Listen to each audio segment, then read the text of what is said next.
Dek Wal, terima kasih ya sudah mengusahakan untukku. Jan gayane nganti kaya cetok kelegan nih. Ya, aku kelegan iki, Pak. Iya. Ora iso wae anu ya lali wae dia anu ya. Iya, Siwal. Aja siwal ngono ta. Iya. Ngejo elok ya.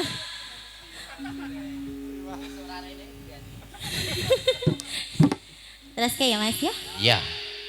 Duh Gusti niki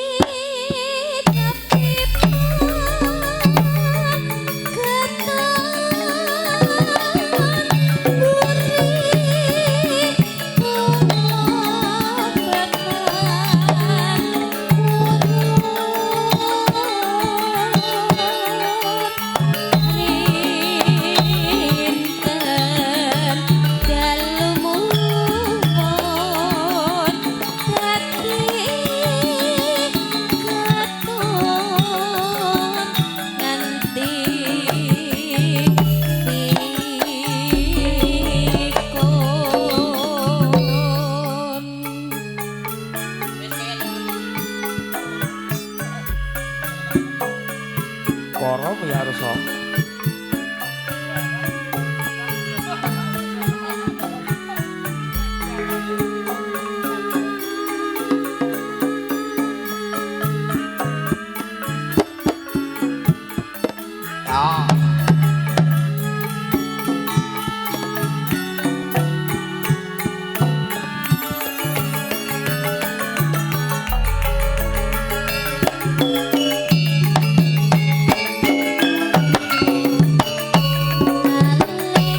jan gemyak banget ya Pak Teguh ya. Heeh, sore iki kok ngerti gumyak tenan.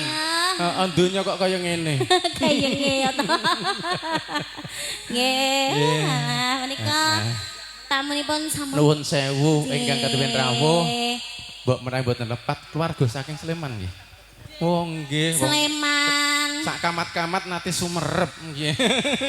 Ibu monggo sekecaken. Oh keluarga Sleman nggih monggo pun sekecaken. Ampun kesesa kundur. Pokoke nuwun sewu kepangke tak paling sasmita kanca-kanca wis pokoke gere. Nggih, monggo. Keluarga saking Sleman ngersakaken semangke ngersakaken paring sasmita kemawon dhateng kula sak. Napa? Napa Budi? Ngalah malah diring-uring. Garwane kok malah diring-uring ki piye to? Wih, eneng sing wuyung, eneng sing mboten napa-napa Budi. Mboten napa-napa. Nggih, ya. Sabar nggih Bu nggih. Sabar nggih. Sabar, mangke pun pinangkani, mangke pun pinangkani. Nggih. Ya terus gesek ya. Ingkang ngriki mangke nyuwun lagu napa? Napa? Nggih. Bapake napa, Pak? Ngesake kenapa? Oh alah. Layak kok ibuke ngesake wuyung ra entuk. Sayang mene kok wuyung. Ya iya. Mboten napa-napa cen nembe mawon nek kados niki sak konsen cen kadang-kadang nggih ngoten niku lelakon sing enek. Lah iya. Kawontenan ya. Ya. Ya, yuk. Do Gusti niki